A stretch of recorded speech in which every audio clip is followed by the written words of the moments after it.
Israel ने Qatar के capital दोहा के अंदर हमास की लीडरशिप को अटैक किया। की मीडिएटर थे वो, कुछ कोई और नहीं, मीडिएटर थे वो। यानी प्रेसिडेंट ऑफ पीस से ग्रीन लाइट लेके इजराइल ने कतर में जो हमास के की लीडरशिप के ठिकानों पे हमला किया। ये आप देख लीजिए, कतर सोच नहीं सकता था कि उसके इंतहाई फ्रेंडली प्रेसिडेंट ट्रंप के जमाने में उसके देश में ये सब कुछ क्या अमेरिका की ये डुअल पॉलिसी है? ये सवालिया निशान आज बड़े सवालिया निशान आ चुके हैं, बड़े सवालिया निशान। क्या कतर क्या रिएक्शन करेगा?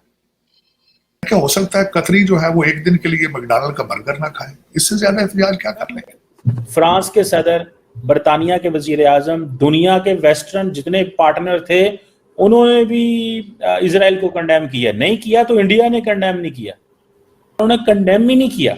मतलब बरतानिया भी कंडेम कर रहा है, मतलब France the best of the friends of India वो भी कंडेम कर रहा है। इंडिया कह रहा है हम कंडेम नहीं करेंगे। अटैक करे सॉवरेन ममालिक में जो कि इंटरनेशनल लॉ के बिल्कुल खिलाफ है और उनकी सॉवरेनिटी की वायलेशन है, तो फिर तो कोई मुल्क भी वहां सिक्योर नहीं है इसराइल से।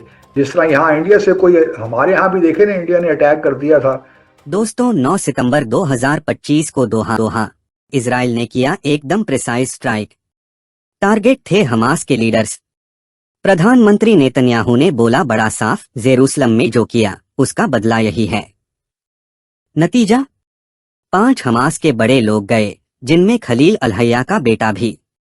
साथ ही कतर की सिक्योरिटी फोर्स का एक आदमी भी मारा गया। अब दुनिया स्टंड। लेकिन सबसे ज्यादा शॉक में कौन? हमारे प्यारे भिखारी फ्रेंड्स। पूरा पाकिस्तान कंफ्यूजन मोड में।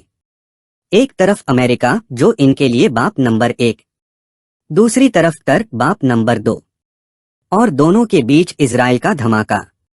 अब पाकिस्तानी टीवी चैनल बोल रहे, भाई अब किसका पक्ष लें, बाप 1 का या बाप 2 का? भाई सोचने वाली बात है, जब मास्टर ही आपस में भिड़ जाएं तो कठपुतली का हाल क्या होगा?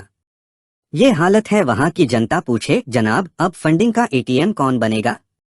इधर कतर जो हमेशा इनकी भीख वाली उम्मा रहा है, वहीं टारगेट और अप्रूवल तो सीधे अमेरिका से आया है। पाकिस्तान का शौक वैसा ही है जैसे शादी में पता चले कि बारात भी कैंसिल और खाना भी नहीं मिलेगा। किसी भी अमेरिकन रजीम में पॉसिबल नहीं था, ये पॉसिबल हुआ है तो कतर के सबसे बढ़िया फ्रेंडली प्रेसिडेंट ट्रंप के जमाने में हुआ है। अब जो मर्जी ट्रंप कहता फिरे, जो मर्जी, ये रियलिटी है। खबरें आ चुकी हैं कि इजराइल ने प्रेसिडेंट ट्रंप से, अमेरिका आज प्रेसिडेंट ट्रंप ही है, उससे ग्रीन लाइट लेके, यानी प्रेसिडेंट ऑफ पीस से ग्रीन लाइट लेके इजराइल ने कतर में जो हमास के कुछ बताया जाता है, अभी पूरी इंफॉर्मेशन हमारे पास सामने नहीं आई, हमास की लीडरशिप के ठिकानों पे हमला किया। ये आप देख लीजिए, कतर सोच नहीं सकता था कि उसके इंतहाई फ्रेंडली प्रेसिडेंट ट्रंप के जमाने में उसके देश में ये सब कुछ अटैक। कतर खुद बहुत टफ लाइन ले रहा था और हमास को कह रहा था, भैया ये तुम जो पीस प्रोसेस है इसको फॉलो करो और जो कह रहे हैं अमेरिकन और ये इजरायली मान लो। वो हमास मान नहीं रहा। उन्होंने कहा ठीक है, उन्होंने हमला कर दिया तो हम क्या करें, देखो हमारे ऊपर भी हमला कर दिया उन्होंने, तो अब अगर तुमने पीस प्रोसेस को फॉलो ना किया तो तुम्हारी खैर नहीं। तो मुझे तो लगता है कल को तुर्की पे भी इजराइल हमला कर सकता है, क्योंकि वहां पे भी हमास की लीडरशिप मौजूद है। So it's going to be very delicate. और दूसरा यह है कि इजराइल को पता किसी ने जवाब तो देना नहीं है। जिधर मर्जी मिसाइल घुमा दो, दाएं कर दो, बाएं कर दो, ऊपर नीचे, जिधर मर्जी मार दो, कोई जवाब तो देते नहीं है। वो देखे ना, दुनिया का कोई मुल्क नहीं मिडिल ईस्ट में उसने छोड़ा जिसके ऊपर हमला नहीं किया। कतर में जो कुछ आज हुआ है, ट्रंप एडमिनिस्ट्रेशन ने ये तो कहा है इसके बाद दोबारा नहीं होगा, लेकिन आज के बाद कतर के पास बचा क्या है, देखने वाली बात ये है। इससे पहले ईरान जो है वहां उन पे वो हमला कर चुका है। और दर हकीकत अगर देखा जाए, आज सिर्फ कतर की बेइज्जती नहीं हुई, अमेरिका की बेइज्जती भी क्यों हुई है?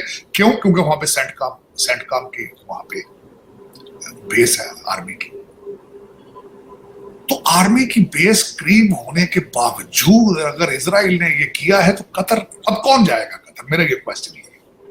पहले कतर जो था वो आर्बिट्रेशन में बड़ा आगे आ गया था। दुनिया के हर मसले में वो आगे आगे होता था, चाहे ईरान का मसला हो, चाहे कुछ भी हो। लेकिन आज के बाद एक चीज ये साबित हो चुकी है कि कतर हैज बिकम इररेलेवेंट। अब वहां पे कोई नहीं जाएगा। अब चाहे अब बल्कि दो चार चीजें मैं अमेरिका के इस वक्त मीडिया के हवाले से अर्ज करना चाहूंगा कि मीडिया के व्हाइट हाउस के स्पोक्स पर्सन ने कहा है हमें बड़ा दुख है, हमें फलाना है। हमने इन्फॉर्म किया था कि इजराइल हमला करने वाला, लेकिन अभी ट्वीट किया है वहां से डॉक्टर मोहम्मद माजिद अंसारी ने। उसने कहा हमें कॉल की जब हमला हो रहा था। उनके इस ट्वीट के अंदर अगर उसको सही तरीके से ट्रांसलेट किया जाए तो सारी चीजें सामने आ जाती हैं कि क्या जानबूझ के लेट कॉल की गई और हमला हो रहा था, ये क्वेश्चन मार्क। और क्या अगर बताया गया है और ग्रीन सिग्नल दिया गया इजराइल को तो आपका सेंटकॉम का ऑफिस भी वहां मौजूद है, तो ये दूसरा पॉइंट है। तीसरा पॉइंट ये है कि जो प्लान उस वक्त मीटिंग हो रही थी वो डोनाल्ड ट्रंप साहब के प्लान को ही डिस्कस किया जा रहा था उस मीटिंग में। क्या इजराइल ने ये स्टेप उठा के डोनाल्ड ट्रंप साहब के जो उनकी पावर को चैलेंज किया है,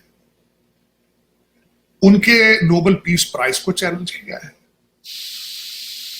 क्योंकि ultimately Qatar is allied to the US, जहां आर्मी बेस है, उनकी रिलेशनशिप अंदाजा लगा। जहाज अभी उन्होंने पेश किया है डोनाल्ड ट्रंप साहब को। फिर डोनाल्ड ट्रंप साहब का दौरा है वहां कतर का। क्या अमेरिका की ये डुअल पॉलिसी है? ये सवालिया निशान आज बड़े सवालिया निशान आ चुके हैं, बड़े सवालिया निशान। थोड़ी देर पहले किसी ने पूछा कतर क्या रिएक्शन करेगा। हो सकता है कतरी जो है वो एक दिन के लिए मैकडॉनल्ड का बर्गर ना खाए, इससे ज्यादा एहतजाज क्या कर लेंगे कि इजराइल देखें ये क्या कर रहा है। मैं क्या इजराइल जो कर रहा है बिल्कुल ठीक कर रहा है। उसकी वजह ये, मुझे ये बताए आप क्या कर रहे हैं?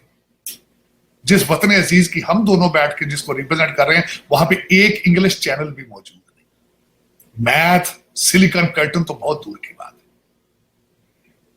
मेरे ये जो बच्चे मुर्शद के जो चंद अमीर लोगों के हमारा बच्चे हैं, इनको तो सिलिकॉन के स्पेलिंग भी नहीं आते चीमा साहब, इनको सिलिकॉन के स्पेलिंग नहीं आते। फिर बार बार कहेंगे इजराइल इजराइल।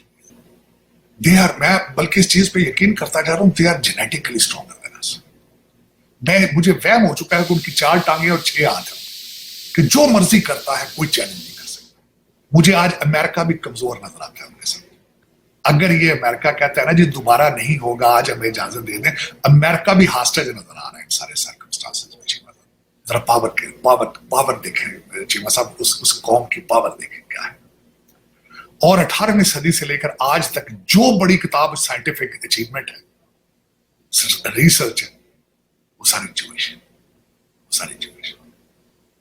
हमें सबको सवाए शर्मिंदगी के, हमारा सिर्फ कंट्रीब्यूशन इसमें क्या होगा, इसके बाद रिएक्शन शर्मिंदा हो गया।